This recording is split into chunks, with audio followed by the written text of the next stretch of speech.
Closely here, Louisville Metro government is on its way to getting updated city codes to deal with data centers. However, the regulations came after one of the largest data centers in Kentucky started construction in Louisville's Rubbertown neighborhood. WHS 11 Focus reporter Travis Breeze tells us what the true impact of these code changes could be.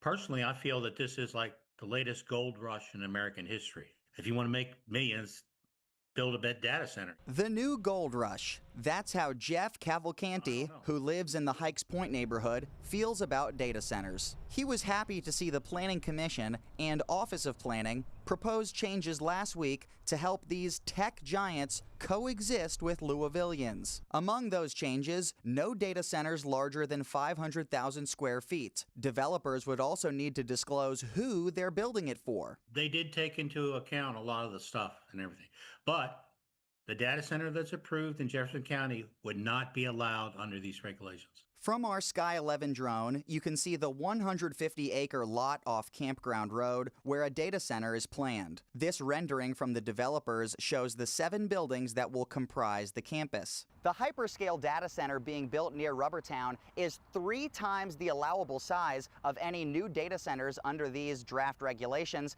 However, it is continuing construction because it got several of the votes it needed before the regulations were published. That is a consequence of somebody sort of working perfectly legally under the old regulations, and then the regulations have had to catch up. Metro Councilman Marcus Winkler said he wanted these draft regulations done sooner, but it would have been near impossible to get them done before the Rubbertown Data Center submitted its first proposal in 2025. The developers, Poe Companies and Powerhouse Data Centers say whoever moves into this facility will pay $68 million per year in taxes. So going forward, the money should not be the first thing considered. It should never be the first thing considered. At full operation, the facility will need as much electricity as 300,000 homes, according to LG&E. The data centers are such an impact on the resources of a city that it changes the equation.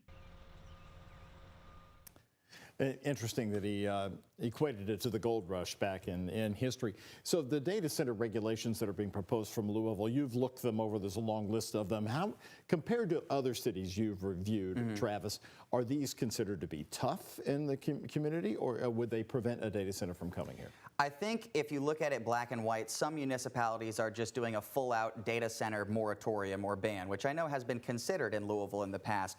I think if you're going to allow them in some capacity, I do think these are somewhat strict. You know, you could not have anything comparable to the size of the Rubbertown data center if these are approved. But like the purpose of that story was, we're going to be getting one hyperscale data center. It just looks like these regulations would stop us from getting a second. I know you've been following this issue for very closely now for quite some time. We'll continue to stay on top of it. Thank you very much, Travis.